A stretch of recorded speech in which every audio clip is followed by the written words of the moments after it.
Assalamualaikum warahmatullahi wabarakatuh.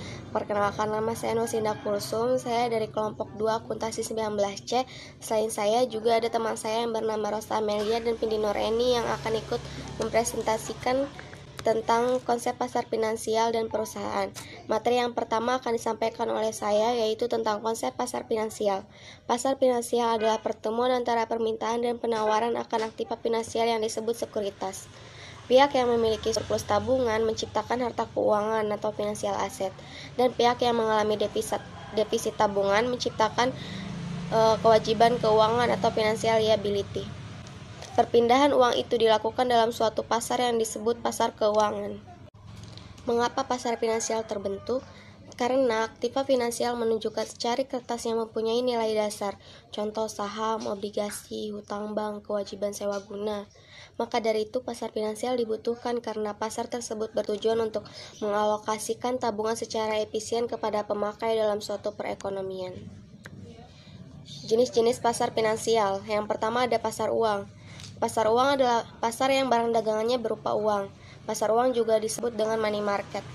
Pasar uang atau money market ini merupakan pasar yang memperjualbelikan modal jangka pendek yang berbentuk surat-surat berharga seperti deposito berjangka, wesel atau promise yang jangka waktunya kurang dari waktu 1 tahun. Selanjutnya ada pasar modal atau yang sering disebut juga dengan capital market.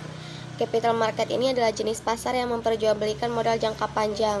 Modal yang diperjualbelikan ini juga dalam bentuk surat-surat berharga seperti obligasi dan juga saham. Lalu selanjutnya ada pasar valuta asing. Tentu kita tahu bahwa nilai mata uang dari satu negara ke negara lain itu berbeda-beda. Yang dimaksud dengan pasar valuta asing sendiri yaitu pasar yang melakukan kegiatan transaksi valuta asing atau mata uang asing, baik berupa transaksi spot transaction, forward transaction, dan swap transaction. Pasar valuta asing juga dikenal dengan nama foreign exchange market. Lalu ada pasar hipotek, yaitu pasar yang melayani pinjaman untuk real estate atau perumahan, komersial, serta pertanian. Pasar hipotek ini memberikan pinjaman jangka panjang. Nama lain dari pasar hipotek adalah mortgage market. Selanjutnya masih jenis-jenis pasar finansial, yaitu ada pasar kredit konsumen yang mana melayani pembiayaan untuk konsumen atas suatu produk baik berupa barang ataupun jasa. Dan yang terakhir ada pasar komoditas, yaitu pasar yang kegiatannya adalah memperjualbelikan barang-barang komoditas tertentu seperti barang pertanian. Selanjutnya ada tujuan pasar finansial yang akan disampaikan oleh teman saya Rosa Amelia. Sekian, terima kasih. Selanjutnya, saya akan menjelaskan tentang tujuan pasar finansial. Tujuan pasar finansial bagi pihak yang membutuhkan dana atau pembeli jangka pendek yaitu untuk memenuhi kebutuhan likuiditas perusahaan, artinya untuk menutupi kewajiban yang sudah jatuh tempo, untuk memenuhi kebutuhan modal kerja, untuk berdagang, dan memperoleh capital gain terutama untuk surat berharga jangka panjang seperti saham.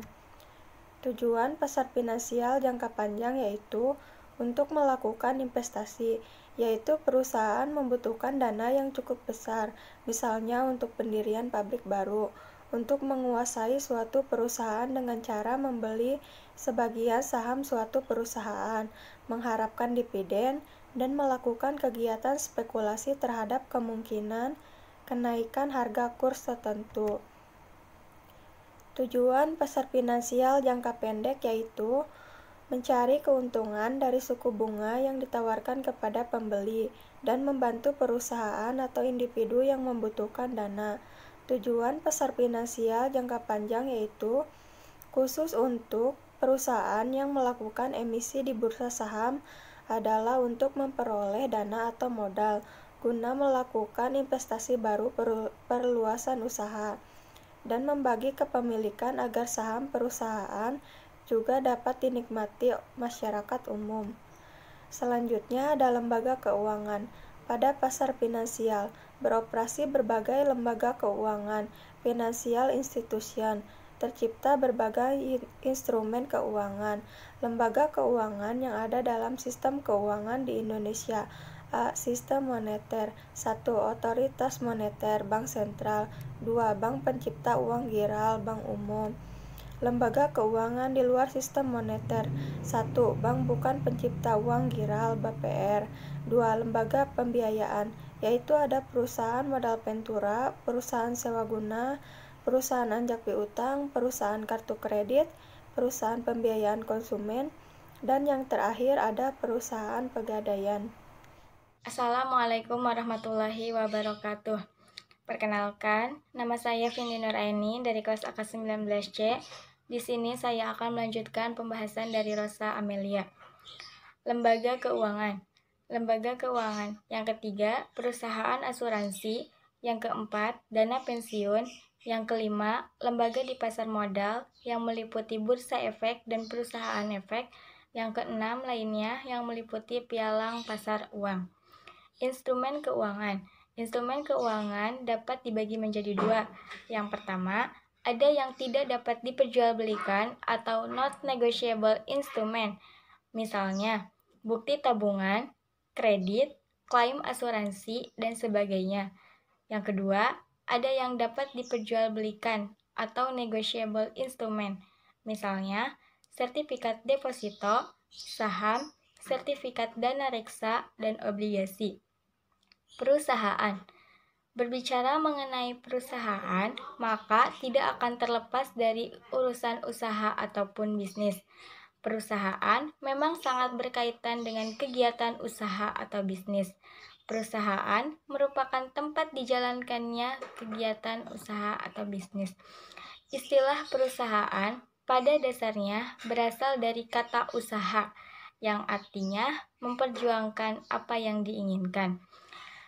Jika diartikan dari dasar katanya, maka perusahaan adalah tempat dijalankannya aktivitas usaha yang terdiri dari aktivitas produksi, aktivitas manajerial, aktivitas pemasaran, dan aktivitas-aktivitas usaha lainnya. Manfaat perusahaan bagi kehidupan manusia. Yang pertama, penyedia produk atau barang dan jasa. Yang kedua, penyedia lapangan kerja. Yang ketiga, media investasi. Yang keempat, media mencari keuntungan. Yang kelima, pemasukan negara. Dan yang keenam ada peningkat cadangan devisa. Pasar finansial dengan perusahaan. Pasar finansial atau financial market terdiri dari pasar uang atau money market dan pasar modal atau capital market.